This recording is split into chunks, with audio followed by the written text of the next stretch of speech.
Jackson terkejut dan berpikir bahwa jika ini benar, maka keilahian menara api juga dalam bahaya. Dia berpikir bahwa tidak peduli seberapa terampil dia tidak akan mampu melawan Spandam. Sementara mereka berbicara, Russell masuk ke kedai. Dia berjalan ke konter dan menjatuhkan pedang yang patah di atas meja. Jackson terkejut dan mengenali pedang itu sebagai pedang Spandam. Jackson hanya menatapnya dan tidak tahu apa yang harus dikatakan. Russell tersenyum padanya dan memberitahunya bahwa dia hanya ingin segelas air. Jackson segera memberikannya air dan berkata dia bisa meminta apapun yang dia inginkan. Malam itu, Jackson pergi ke bola kristal dan membuat laporannya. Dia mengirimkan laporannya tentang para pengintai menara api, dan juga memberitahukan mereka bahwa Russell Raymond telah membunuh para pagan dan Spandam. Tak lama setelah itu, kabar itu menyebar. Bahkan sampai ke Camelot, ibu kota Endymion. Semua orang mendengar tentang Russell Raymond, pewaris terakhir dari rumah Raymond yang jatuh. Mereka mendengar rumor bahwa dia mengalahkan Abomination, makhluk magis para pagan, dan bahwa dia bahkan mengalahkan Spandam, seorang ksatria dari kekaisaran, meskipun dia adalah pendatang baru di menara api.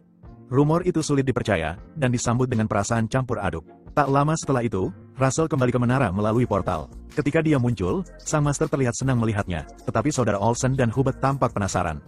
Beberapa orang, seperti Master Daria, merasa lega. Dia mengusap rambutnya dan berterima kasih padanya karena telah kembali hidup. Beberapa orang menjadi kompetitif.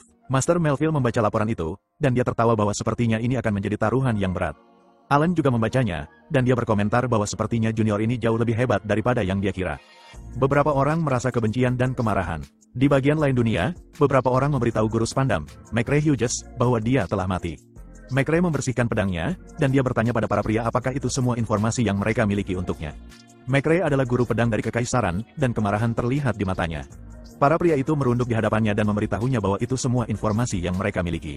Russell berpikir bahwa meskipun semua orang merasakan emosi yang berbeda, mereka semua memiliki satu hal yang sama. Sementara itu, McRae menyatakan bahwa ini akan menjadi mata untuk mata, murid untuk murid.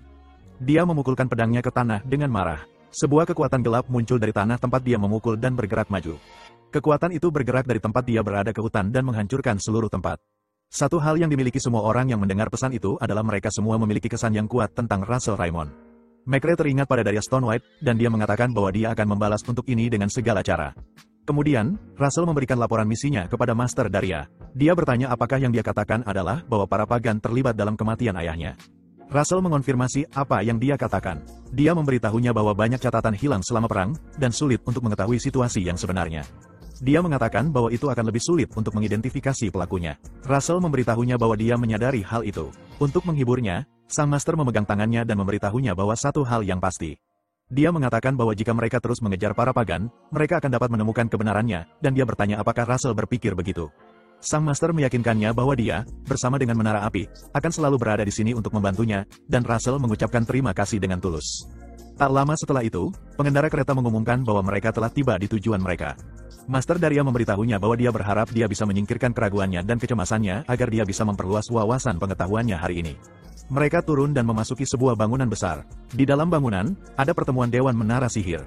Dewan Menara Sihir adalah sebuah masyarakat sihir yang menghimpun para master dari lebih dari 20 menara sihir yang ada di Endymion. Russell mengatakan bahwa 2 bulan yang lalu, berkat dia mengalahkan Spandam, dia diberi akses untuk menghadiri dewan ini sebagai bantuan dari sang master, meskipun dia masih pemula di menara.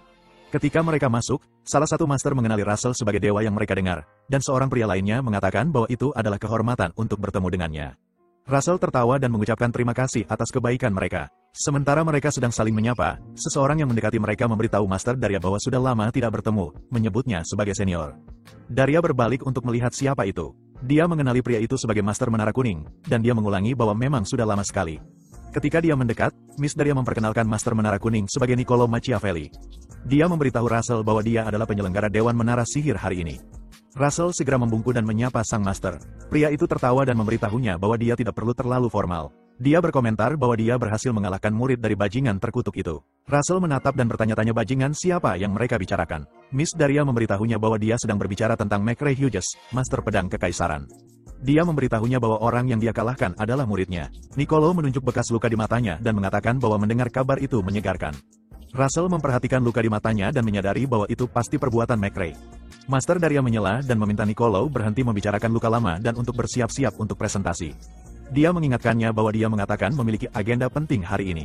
Beberapa saat kemudian, Master Melville dan Alan Page mendekat ke mereka. Master Melville menyapa Master Menara Api dan Master Menara Kuning. Russell melihat ke samping dan melihat Master Menara Tombak. Miss Daria tersenyum dan memberitahu Melville bahwa dia sepertinya cemburu karena muridnya dipuji. Melville tertawa dan bertanya apakah dia mengira dia sekecil itu. Nicolo merasakan ketegangan yang muncul, jadi dia segera meminta izin untuk pergi mempersiapkan presentasinya. Nicolo segera melarikan diri karena dia tahu mereka akan mulai lagi. Master Melville menyebutkan bahwa sejak mereka sedang membicarakan ini, dia berharap Daria tidak lupa taruhan mereka tentang peninggalan dari era para dewa, tetapi Miss Daria membalas bahwa dia tidak bisa melupakan itu.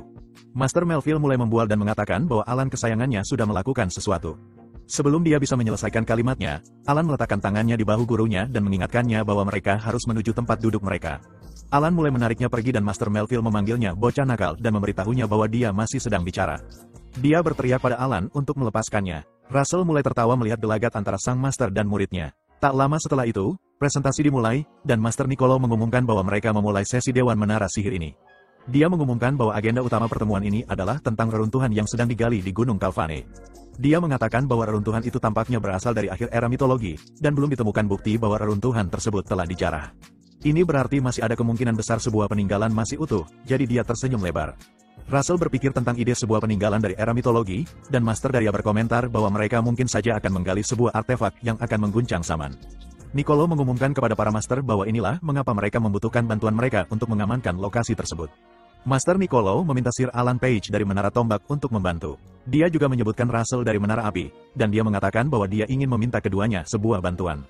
Orang-orang mulai berbisik, dan mereka mengatakan itu adalah ide yang baik karena Russell sudah membuktikan kemampuannya. Miss Daria mendengus dan berkata dalam hati bahwa pasti mereka akan memilih Russell, dan dia bertanya siapa murid yang mereka pikir dia miliki. Tiba-tiba, salah satu master menentang usulan tersebut. Master Daria segera menoleh untuk melihat siapa yang menentang. Ternyata itu adalah seorang pria bernama Blind Trilogy, Master Menara Merah, yang datang ke pertemuan bersama seorang anak laki-laki bernama Jiran, seorang penyihir di Menara Merah. Master Blind berjalan ke tengah, dan Nicolo terkejut melihatnya. Master Nicolo memintanya untuk menjelaskan mengapa dia menentang, jika dia tidak keberatan. Master Blind menyebutkan nama Alex Raymond, ayah Russell. Dia menoleh ke Russell yang terkejut mendengar nama ayahnya. Blind mengatakan bahwa dia menentang karena kekalahan Alex Raymond. Beberapa orang bertanya bagaimana mungkin anak bisa disalahkan atas kekalahan ayahnya, dan seorang pria lainnya mengatakan bahwa perang dengan kekaisaran sudah lama berlalu. Blind bersikeras bahwa meskipun mereka benar, kekalahan itu mengorbankan nyawa para prajurit elit terbaik kerajaan setelah ayahnya meninggalkan pertempuran tanpa izin. Ruangan itu langsung sunyi, dan tidak ada yang berbicara. Miss Daria menyela dan mengatakan bahwa itu hanya spekulasi karena mereka tidak memiliki catatan tentang waktu itu. Blind memberitahunya bahwa dia salah karena dia ada di sana. Russell dan Master Daria terkejut mendengar itu. Blind mengatakan bahwa dia melihat ayah Russell lari dengan mata kepala sendiri. Russell mendengarkan dengan terkejut, dan dia tampak ngeri mendengar bahwa ayahnya melarikan diri selama perang. Russell teringat bahwa bukan rahasia lagi bahwa ayahnya meninggal dalam perang, tapi dia bertanya-tanya mengapa pria ini mengatakan omong kosong seperti itu. Blind mengumumkan kepada para master bahwa keluarga Raymond memiliki hutang kepada kerajaan yang harus dibayar. Dia menambahkan bahwa mereka harus mempertimbangkan bagaimana perasaan pemuda kerajaan yang merasa tertipu jika mereka mempercayakan misi penting seperti ini kepada keluarga Raymond. Master Blind mengatakan bahwa Menara Merah tidak akan memberikan dukungan apapun kepada ekspedisi ini jika Russell yang memimpin penjagaan. Beberapa orang mulai mempertimbangkan pilihan mereka karena Russell dikenal sebagai dewa yang sedang naik daun, namun sulit untuk meninggalkan Menara Merah dari hal ini. Nicolo mengamati situasi dan menyadari bahwa Blind telah mempengaruhi kerumunan hanya dengan beberapa kata. Dia beralasan bahwa ini diharapkan dari Menara Merah, dan Blind pasti sudah mengantisipasi ini karena dukungan yang dimilikinya. Master Nicola berpikir tentang seorang pria berpangkat tinggi di masyarakat, Adipati Agung Bismarck. Dia teringat bahwa Blind dipercayai oleh paman raja dan orang terkuat di negeri ini, Sang Adipati Agung. Nicola beralasan bahwa memberontak terhadapnya berarti bermusuhan dengan faksi Adipati Agung. Dia menyadari bahwa satu-satunya orang yang tidak berhati-hati saat berinteraksi dengannya adalah Master Melville dan Master Daria. Sementara itu, Master Melville mendengarkan penjelasan Blind dan mengatakan bahwa ini sungguh konyol. Daria merasakan kemarahan Russell dan memberitahunya untuk tidak terlibat karena dia yang akan menanganinya. Tiba-tiba, Russell memberitahu Master Menara Merah bahwa dia ingin bertanya sesuatu, bertentangan dengan instruksi Daria. Blind menoleh dan Russell bertanya apakah dia dapat bertanggung jawab atas apa yang baru saja dia katakan. Master Blind bertanya apa yang dimaksud dengan tanggung jawab, dan Russell bertanya apakah dia dapat bertanggung jawab atas penghinaan terhadap rumah Raymond. Master Daria menghentikan Russell dan memberitahunya bahwa ini bukan waktunya. Sementara itu, Blind mengejek dan berkata bahwa kehormatan sebuah keluarga yang jatuh tidak ada artinya.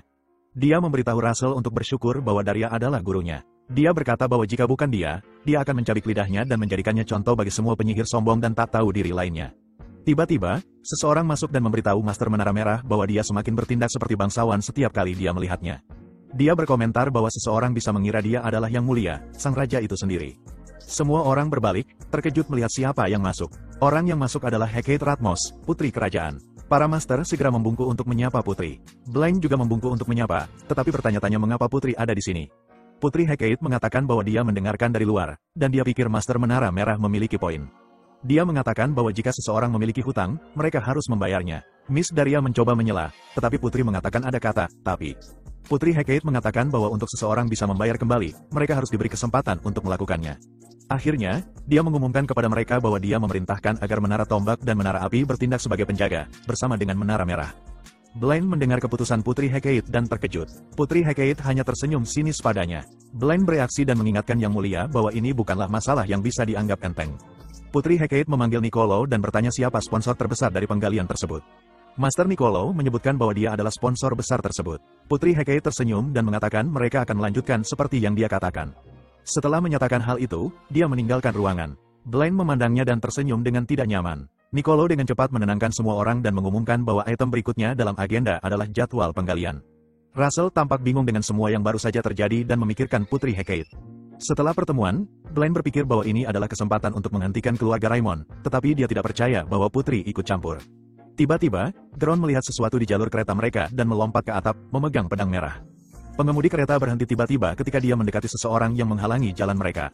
Master Blaine turun dan memberitahu Daria bahwa dia melihat dia masih tidak punya sopan santun. Daria hanya tersenyum dan mengatakan dia bukan satu-satunya yang tidak punya sopan santun. Tiba-tiba, Gron mengarahkan pedangnya ke leher Daria. Dia tersenyum padanya dan bertanya apakah dia pikir pedangnya cukup. Gron hanya menatapnya, tidak mengerti maksudnya. Master Blaine melangkah maju dan memberitahu Gron untuk menyimpan senjatanya. Gron terkejut dengan perubahan nada suara gurunya, jadi dia membungkuk dan pergi. Blaine memberitahu Daria bahwa, karena mengenalnya, dia tahu dia tidak di sini untuk meminta maaf. Jadi dia bertanya apa yang ingin dia katakan. Daria mengatakan bahwa dia ingin membicarakan Alex Raymond dan Blaine tampak terkejut. Dia bertanya apakah Blaine juga menyaksikan kematian Alex dan Blaine memberitahunya bahwa dia tidak benar-benar melihatnya. Miss Daria mengatakan itu sayang sekali karena dia berusaha untuk mengungkap kebenaran di balik kematian Alex dan berpikir untuk bertanya kepadanya jika saja. Blaine berkomentar bahwa dia tidak percaya dia akan melakukan usaha sebesar itu dan bertanya apakah dia mengenal almarhum Raymond. Daria dengan marah membantah bahwa ini adalah masalah yang berkaitan dengan murid bungsunya dan urusan seorang murid adalah urusan gurunya. Dia menambahkan bahwa dia hanya berusaha membantu muridnya menyelesaikan masalah dan dia akan menemukan siapa yang bertanggung jawab atas kematiannya. Dia langsung memukul tongkatnya ke tanah dan menghilang, meninggalkan para pria yang terkejut. Master Blaine memerintahkan pengemudi untuk memutar kereta dan menuju ke mansion Adipati Agung. Dia mengatakan ada sesuatu yang perlu dia periksa di sana. Sementara itu, di mansion Adipati Agung, sebuah tengkorak diletakkan di ruangan gelap dengan tulisan sesat di dahinya. Tiba-tiba, kerangka itu hidup kembali dan matanya menyala terang. Beberapa waktu kemudian, Master Daria bertanya kepada Russell apakah dia masih akan berangkat besok. Dia bertanya bagaimana dia akan dapat melaksanakan misi dengan baik jika dia begitu teralihkan perhatiannya selama pelatihan. Dia bertanya apakah apa yang dikatakan pria tua itu masih mengganggunya. Russell melanjutkan pertarungannya melawan monster dan mengatakan bahwa itu tidak mengganggunya. Master Daria mengamatinya dengan cermat dan teringat bahwa orang-orang memujinya sebagai dewa dan sekarang tiba-tiba mereka mencemarkan nama ayahnya sebagai pengecut. Dia bertanya-tanya apakah ada cara agar dia tidak terganggu oleh hal itu. Master Daria turun untuk berbicara dengannya. Dia memberitahunya bahwa kebenaran pada akhirnya akan terungkap dan dia berharap dia hanya fokus pada jalan yang harus dia tempuh. Russell memikirkan apa yang dia katakan tentang berjalan di jalannya. Akhirnya, dia meminta Master Daria untuk membimbingnya sekali lagi. Sang guru tertawa dan tampaknya senang dengan ucapannya. Russell menyadari bahwa ini bukan jalur yang mudah, tetapi ini adalah jalur yang harus ditempuh. Dia mengatakan pada dirinya sendiri bahwa anak-anak harus keluar dari bayang-bayang orang tua mereka. Sementara itu, Putri Hecate berjalan keluar ke tempat umum dan menyembunyikan identitasnya. Saat dia menoleh ke belakang ke arah istana, dia berpikir betapa besar bayang-bayang orang tuanya. Dia berbalik dari rumah dan melanjutkan untuk menjelajahi kota. 3 hari kemudian, di Gunung Kalvane, sebuah portal terbuka dari Menara Api. Russell berjalan melalui portal dan menginjakan kaki di gunung. Dia melihat sekeliling pemandangan gunung yang telah dia dengar. Tiba-tiba dia menyadari betapa dinginnya dan mulai menggigil. Dia menggerakkan jarinya dan melepaskan sedikit energi untuk menghangatkan atmosfer. Orang-orang di sekitar terkejut melihat udara yang tiba-tiba menjadi hangat. Sementara itu, salah satu orang yang bekerja di pusat penggalian tampak seperti Putri. Seorang pria bertanya kepada Russell apakah dia adalah Russell Raymond dari Menara Api, dan dia mengonfirmasi bahwa dia memang demikian. Pria itu memberitahunya bahwa mereka sudah menunggu, lalu menunjukkan jalan kepadanya.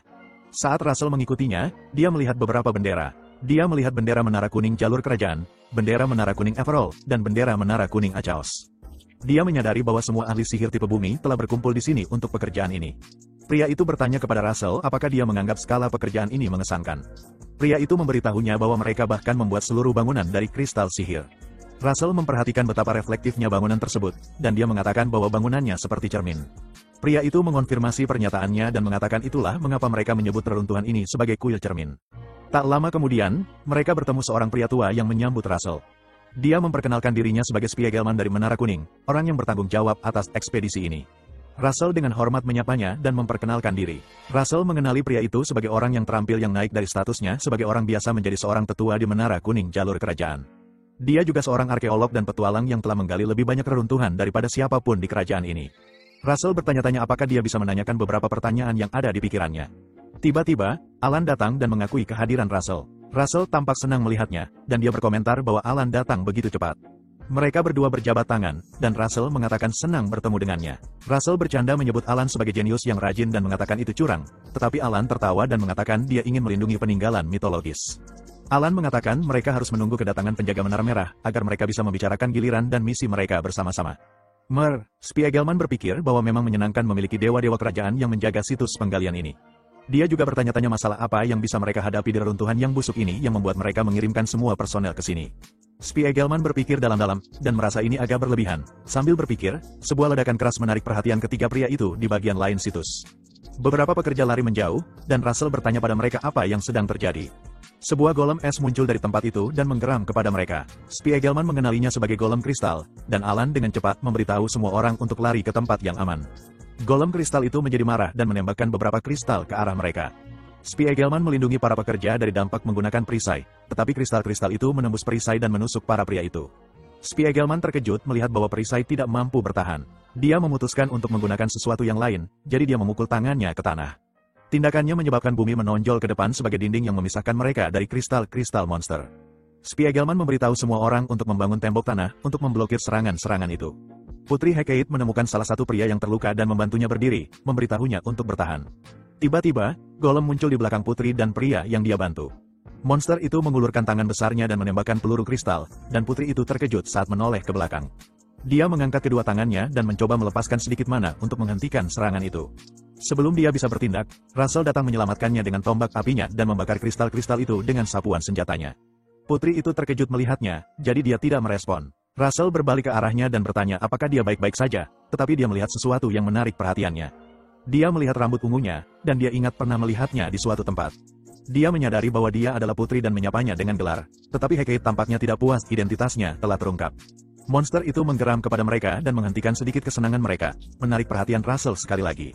Sementara itu, Alan Page menggunakan konstruksi sihir orisinal miliknya yang disebut busur glasier. Dia menembakkan anak panah ke punggung monster, tetapi serangan itu tampaknya tidak memberi banyak efek selain membuat monster itu semakin marah. Alan berpikir bahwa dia mencoba menghancurkan seluruh tubuh monster, tetapi tampaknya itu cukup sulit. Tiba-tiba, monster itu diserang oleh kekuatan besar yang menghancurkannya. Kekuatan ledakan itu membuat Alan dan Russell melindungi diri mereka. Jaron muncul dan menggunakan salah satu konstruksi sihir orisinal miliknya yang disebut pedang api berdarah. Dampak serangan itu menghancurkan monster menjadi potongan-potongan, mengejutkan semua orang di sekitarnya. Setelah monster itu hancur, Jaron menyebutkan bahwa dia rasa tidak terlambat. Dia memperkenalkan dirinya sebagai Jaron dari Menara Merah. Russell tidak berkata apa-apa, hanya menatapnya. Jaron juga hanya menatapnya, bertanya-tanya mengapa dia menatapnya. 3 hari sebelumnya, Jaron dan gurunya, Blaine, pergi ke sebuah ruangan rahasia di rumah Adipati Agung. Blaine bertanya kepada tengkorak misterius tentang Alex Raymond. Blaine memberitahukan tengkorak itu bahwa Daria telah mulai menyelidiki kematian Alex, dan dia bertanya apakah tengkorak itu tahu sesuatu tentang hal itu. Tengkorak itu berpikir sejenak dan mengatakan bahwa dia tidak bisa memikirkan alasan lain selain fakta bahwa Blaine memerintahkan kematiannya. Blaine hanya terdiam dan menatap ke kejauhan. Tengkorak itu bertanya apa yang salah dan bertanya apakah Blaine khawatir akan tertangkap. Blaine mengatakan itu tidak mungkin, tetapi dia hanya kecewa. Dia berbicara kepada orang yang berbicara melalui tengkorak dan mengingatkannya bahwa seandainya dia benar-benar menyingkirkan Russell Raymond selama penyaringan menara, Daria tidak akan pernah punya kesempatan untuk meragukannya. Tengkorak itu memberitahunya bahwa itu terjadi karena dia mendapatkan intel yang salah bahwa Russell Raymond hanya seorang anak. Blaine menjadi marah dan meminta untuk tahu apakah dia menyalahkannya. Seseorang masuk ke dalam ruangan, dan dia bertanya kepada Blaine apakah dia memanggilnya ke sini hanya untuk menyaksikan keduanya bertengkar. Ternyata itu adalah Adipati Agung, Bismarck Ratmos. Blaine segera membungkuk kepada Adipati Agung, yang bertanya kepadanya apakah benar keponakannya yang kecil ikut campur dalam pertemuan itu, dan dia berkomentar bahwa waktu berlalu begitu cepat. Blaine mengonfirmasi bahwa putri itu ikut campur dan mengatakan bahwa mereka awalnya berencana untuk membatasi jumlah penjaga. Adipati Agung menyuruhnya langsung ke pokok masalah dan bertanya bagaimana dia berencana untuk mengambil alih reruntuhan itu. Blaine memberitahunya bahwa Jaron, muridnya, akan bergabung dengan para penjaga. Dia mengatakan Jaron akan membuat cabang di pelindung yang dipasang oleh Menara Kuning. Setelah itu, anak buah dari orang kafir yang tidak tahu sopan santun ini akan menyergap tim ekspedisi. Orang kafir yang dimaksud adalah orang yang berbicara melalui tengkorak itu. Adipati Agung berpikir tentang apa yang dikatakan Blaine dan mengingatkan mereka bahwa, seperti yang mereka semua tahu, agar rencana mereka berhasil, mereka harus menundukkan para guru yang melindungi raja saat ini. Dia mengatakan untuk memutuskan dukungan dari para guru itu, mereka membutuhkan artikel dari reruntuhan tersebut. Adipati Agung mengeluarkan sebuah objek dan bertanya kepada mereka apakah mereka tidak berpikir mereka bisa menggunakan sedikit jaminan untuk masalah ini. Sementara itu, Putri Hecate menarik Russell ke suatu tempat yang privat dan dia mencoba menghentikannya. Dia memohon agar dia melepaskannya, tetapi putri itu tidak mendengarkan. Putri itu berbalik kepadanya dan memberitahunya untuk diam. Dia memberitahu Russell bahwa kedatangannya ke sini adalah rahasia besar dan itu juga harus tetap begitu di masa depan. Dia memintanya untuk mengabaikannya dan melanjutkan jalannya sendiri, meskipun itu mungkin sulit untuk dimengerti. Russell berkomentar bahwa dia pasti sangat menyukai reruntuhan ini. Dia mengatakan bahwa jika dia yang menjadi orangnya, dia akan sangat kecewa tidak bisa melihatnya sendiri juga, karena itu adalah reruntuhan dari era mitologi. Dia tersenyum padanya dan memberitahu bahwa dia tidak perlu khawatir. Putri itu memberitahunya bahwa Yang Mulia, sang raja, dan para menterinya sedang gila berusaha menahannya agar tetap diam, tetapi dia tampaknya tidak terlalu khawatir tentang dirinya. Russell menjawab bahwa dia sempat melihat auranya sebentar sebelum dia datang untuk menyelamatkannya. Dia dengan bersemangat mengatakan bahwa dia memiliki kekuatan yang sangat besar sehingga bahkan sebagian besar ksatria pun tidak bisa menanganinya, jadi dia rasa tidak perlu khawatir. Putri itu terkejut mendengar dia menyebut kekuatannya besar, sehingga dia melepaskan sedikit mana ke tangannya dan mengetuk kepalanya. Russell hanya berdiri di sana dengan benjolan di kepalanya. Putri itu memberitahunya bahwa dia akan pergi dan mendorong agar mereka berusaha sebaik mungkin. Saat dia pergi, dia berpikir bahwa Russell memiliki karakter yang cukup baik, tetapi dia masih anak kecil. Sementara itu, Russell ingat bahwa seharusnya dia meminta hati naga yang diberitahukan sistem untuk diamankan sebagai imbalan karena menutup mata. Dia bertanya-tanya bagaimana bisa dia lupa dan mengatakan bahwa dia bodoh. Sementara itu, Elder Spiegelman memimpin para penyihir bumi lainnya untuk merobohkan pelindung pintu masuk ke reruntuhan. Russell segera muncul dan meminta maaf kepada Alan karena terlambat. Dia melihat para pria kesulitan merobohkan pelindung dan bertanya mengapa mantra sihir sama sekali tidak bekerja. Alan memberitahunya bahwa itu adalah sesuatu yang disebut gangguan ruang, yang merupakan salah satu pelindung paling kuat di dunia. Tidak peduli seberapa keras para pria itu berusaha, pelindung tersebut tidak bisa hancur. Para pria mengeluh saat mereka menyadari usaha mereka sia-sia. Spiegelman dengan marah mengutuk dan bertanya mengapa sekarang ada gangguan ruang pada saat mereka akhirnya menemukan gerbang ke reruntuhan. Sementara itu, Jaron hanya berdiri di belakang dan tidak mengatakan apa-apa. Jaron berpikir bahwa dia perlu mengirim laporan kepada Adipati Agung. Kemudian, Elder Spiegelman terkejut mendengar bahwa ada cara untuk menembus pelindung itu. Alan memberitahunya bahwa dengan peninggalan dari era dewa yang ada di Menara Tombak, mereka bisa menembus pelindung itu dan melewatinya. Spiegelman mengatakan bahwa dia meragukan mereka akan menyerahkan sesuatu yang begitu berharga dengan mudah, dan Alan mengatakan bahwa dia berencana untuk pergi langsung untuk memintanya. Spiegelman menggenggam tangannya sebagai tanda terima kasih. Dia memberitahunya bahwa jika dia bisa menyelesaikan masalah ini kali ini, dia berjanji akan membalas budi sebagai wakil dari Menara Kuning. Alan hanya tersenyum dan mengatakan dia akan berusaha kembali secepat mungkin. Alan pergi menemui para penyihir lainnya dan memberitahu mereka bahwa meskipun itu bertentangan dengan kehendaknya, dia berutang budi kepada mereka berdua karena telah menutupi dirinya saat dia pergi. Russell mengatakan itu tidak seperti itu dan meyakinkannya bahwa semuanya akan baik-baik saja. Jaron tidak mengatakan apa-apa tetapi berpikir bahwa dengan Alan yang sudah pergi, itu hanya menyisakan satu penyihir perang di sini, yaitu Russell. Tiba-tiba Russell memberitahukan Jaron bahwa dia ingin mendiskusikan rotasi tugas dengan dia untuk malam ini. Jaron tersenyum sinis dan memberitahu Russell bahwa dia akan pergi lebih dulu. Dia berbalik dan memberitahu yang lain bahwa dia merasa lelah, jadi dia akan pergi duluan. Russell berpikir bahwa dia punya senyum yang sangat menakutkan. Malam itu, beberapa penyihir Menara Kuning duduk di salah satu sisi pelindung untuk menjaga situs tersebut. Sambil menghangatkan diri di dekat api, mereka melihat beberapa orang yang memasuki area tersebut, yang ternyata adalah anak buah para kafir di luar pelindung. Para pria itu menyuruh mereka berhenti karena tempat itu berada di bawah yurisdiksi Menara Kuning. Tiba-tiba, mereka tertusuk oleh tembakan merah darah dan menjerit kesakitan. Di depan mereka, Jaron, yang merupakan agen dalam, menggunakan sihirnya untuk menghabisi mereka. Dia mendekati pelindung dan menciptakan celah untuk membiarkan anak buah itu masuk. Begitu mereka masuk, dia memberitahu mereka bahwa ada perubahan rencana.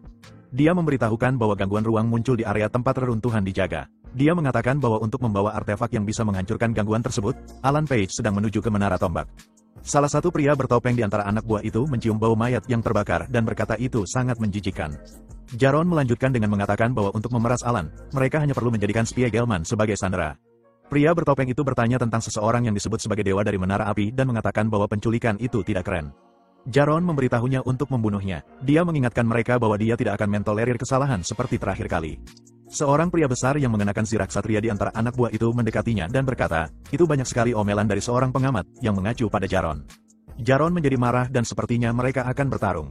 Pria bertopeng itu menghentikan pria besar itu dan memberitahu mereka bahwa mereka berada di pihak yang sama dan tidak bisa melakukan ini. Pria bertopeng itu menambahkan bahwa Jaron adalah anak haram yang disayangi oleh Sir Blaine, jadi dia tidak boleh terluka. Jaron mendengar apa yang dia katakan dan menjadi marah. Dia mengeluarkan pedangnya dan menusukkan kepada pria itu, tetapi pria bertopeng itu menciptakan portal di depannya untuk memantulkan serangan itu. Jaron dengan marah bertanya apa yang dia katakan, dan pria bertopeng itu mengatakan bahwa dia hanya bercanda. Dia memberitahu Jaron untuk tenang dan membuka hatinya sedikit. Sementara itu, anak buah yang lain menciptakan lingkaran sihir untuk melancarkan mantra kafir. Tak lama kemudian, beberapa monster mengerikan muncul dari lingkaran setelah mantra itu dilancarkan. Pria bertopeng itu berjalan menjauh dan memberitahu Jaron bahwa meskipun tidak mungkin terjadi, dia harus melupakan penggunaan objek yang diberikan oleh Adipati Agung jika keadaan menjadi buruk. Jaron hanya menatapnya dan tetap diam.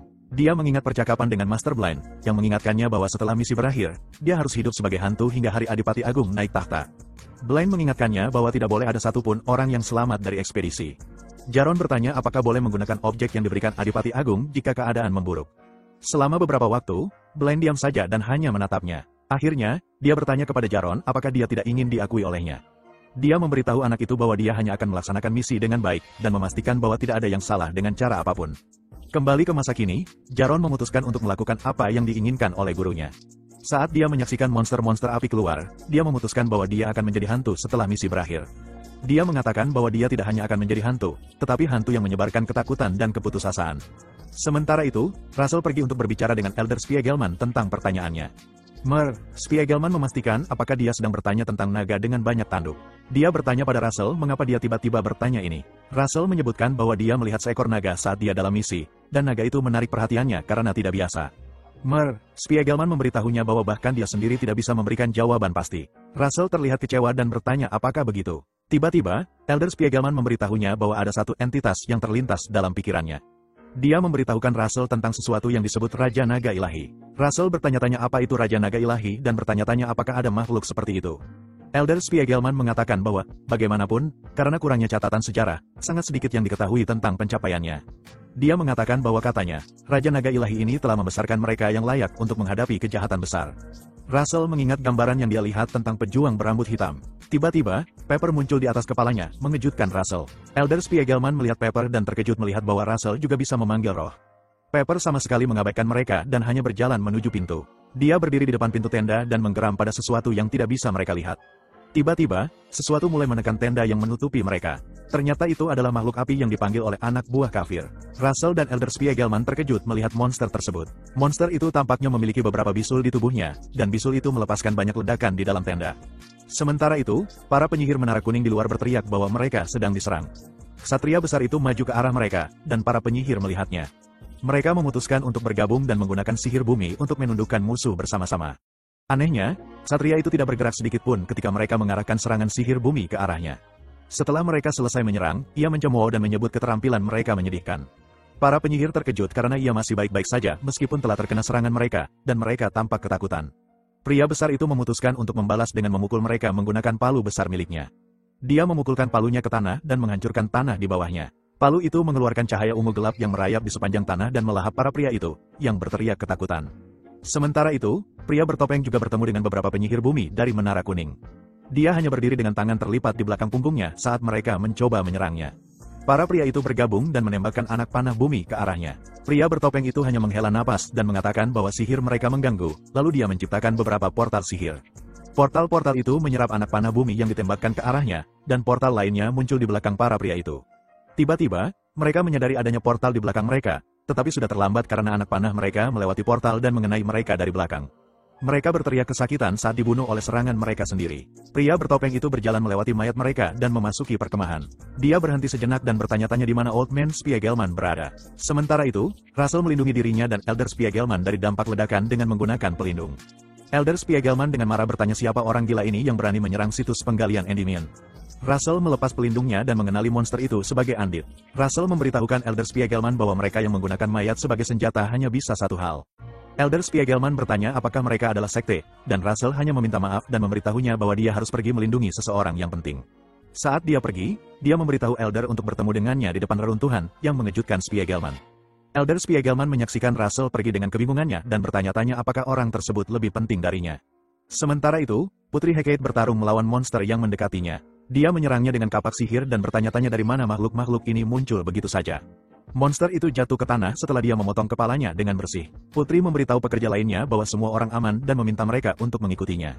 Mereka terburu-buru untuk menemui dia, tetapi mereka bertemu dengan seseorang di jalan yang membuat mereka berhenti. Putri Hecate juga melihat orang asing itu dan menjadi waspada. Di depan mereka, ada ksatria besar yang telah membunuh beberapa dari mereka sebelumnya. Putri melompat menuju ksatria itu dan mempertimbangkan untuk menjatuhkannya dengan satu pukulan. Dia melompat melewatinya dan memukul kepalanya menggunakan senjata yang terlumuri mana. Saat dia mendarat di tanah, dia mengharapkan ksatria itu jatuh dan mati. Ksatria itu hanya menatapnya, dan Putri terkejut karena dia mampu bertahan hidup setelah itu. Monster itu menatapnya dan bertanya siapa dia, tetapi dia tidak menjawab. Dia berharap dia memiliki pedang yang layak untuk bertarung karena itu akan sangat membantu.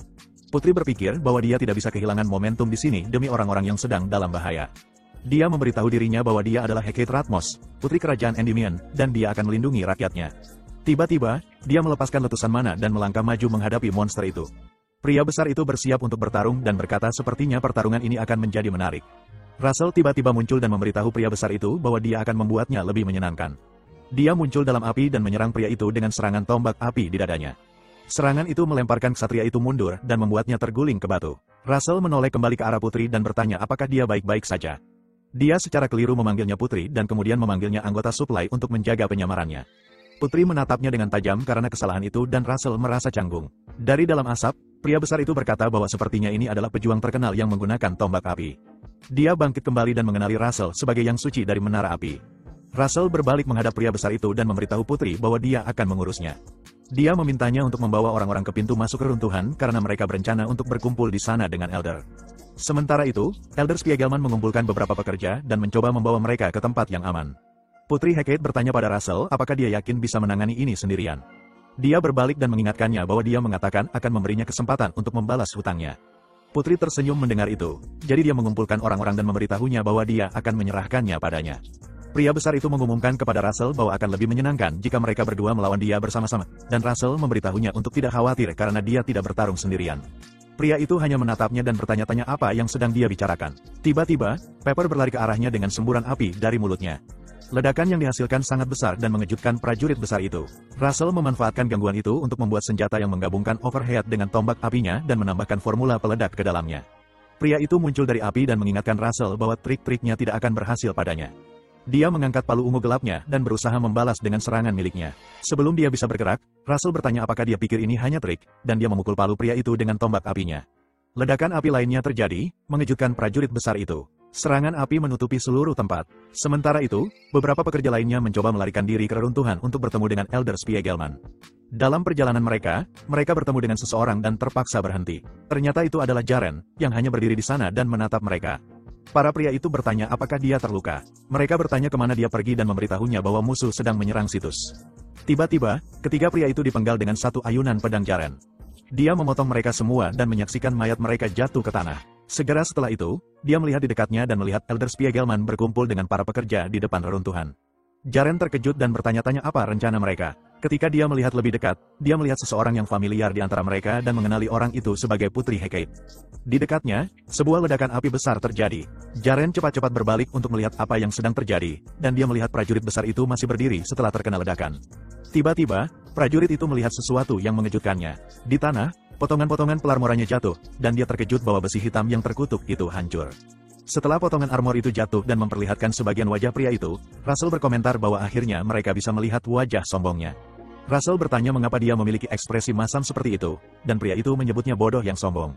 Dia berteriak kepada Russell dan memberitahunya untuk tidak meremehkannya. Russell melihat garis-garis ungu di sekitar tubuh pria itu, dan terkejut bahwa pria itu mampu menggunakan aura seperti seorang ksatria. Sementara itu, pria itu menyadari bahwa dia harus menggunakan hati ksatria yang ditanamkan di dalam dirinya melawan Russell. Pria itu memiliki dua hati di dadanya, hati aslinya dan hati ksatria yang ditanamkan.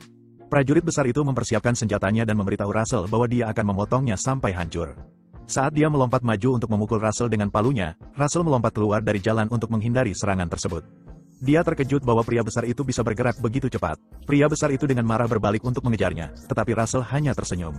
Russell mengenang pertarungannya dengan Spandam dan berpikir bahwa Spandam jauh lebih cepat darinya, jadi tidak ada yang perlu dikhawatirkan. Russell melompat ke arah prajurit besar itu dan menggunakan konstruksi tombak api khusus yang disebut cutter. Dia berlari melewati prajurit itu dan memotongnya di sisi tubuhnya sebelum pria itu menyadarinya. Prajurit itu mengangkat senjatanya untuk menyerang Russell, tetapi segera menyadari bahwa dia terluka.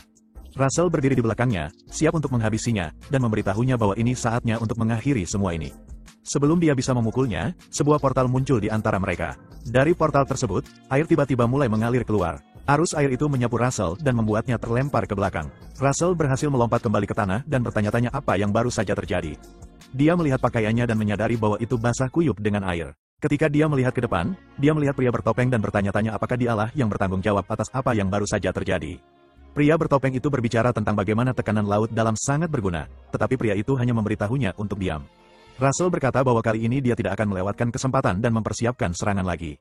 Dia menciptakan konstruksi tombak api lain yang disebut siklonik. Saat Russell berlari menuju mereka dengan serangan siklonik, dia berpikir bahwa mustahil bagi mereka untuk menghindarinya. Tiba-tiba, pria bertopeng itu mendapatkan ide menarik dan menciptakan portal lain di antara mereka. Portal itu mengarah ke tempat Elder Spiegelman dan yang lainnya sedang berkumpul di depan reruntuhan. Russell, yang sedang berlari ke arah mereka, melihat portal itu, tetapi sepertinya sudah terlambat baginya untuk berhenti. Siklon api itu menembus portal dan muncul di ujung lainnya. Para pekerja di depan reruntuhan melihat api yang terang dan bertanya-tanya apa yang sedang terjadi. Putri Hecate, yang juga berada di antara mereka, menoleh ke atas dan bertanya-tanya apa yang sedang terjadi. Tiba-tiba, semburan api keluar dari portal dan menuju orang-orang yang berada bersama Spiegelman. Elder Spiegelman dan semua orang lainnya melihat ke atas dengan ngeri saat mereka melihat semburan api yang menuju ke arah mereka. Russell terkejut dengan perubahan peristiwa dan tidak percaya dengan apa yang dilihatnya. Dia berkata pada dirinya sendiri bahwa ini tidak mungkin terjadi, tapi itu memang terjadi. Ledakan itu menembus portal dan diarahkan ke tempat di mana para pria sedang berkumpul. Besarnya ledakan itu begitu besar hingga menghasilkan ledakan hebat. Beberapa saat setelah ledakan besar mengenai para pria, asap dari dampaknya masih tersisa. Russell datang untuk memeriksa apakah ada yang selamat, dan dia terkejut dengan apa yang telah terjadi. Dia memanggil Putri dan Elder Spiegelman, tetapi tidak mendapat respon. Tiba-tiba, sebuah tangan muncul dari asap, dan Elder memberi isyarat kepadanya. Russell menemukan Elder Spiegelman di antara beberapa puing. Dia bergegas menghampirinya dan bertanya apakah dia baik-baik saja, tetapi Elder Spiegelman bertanya tentang yang lainnya. Russell berbalik dan melihat beberapa mayat, dan dia memberitahu Elder bahwa dia sangat menyesal. Tiba-tiba mereka mendengar suara, dan mereka berdua berbalik untuk melihat siapa itu.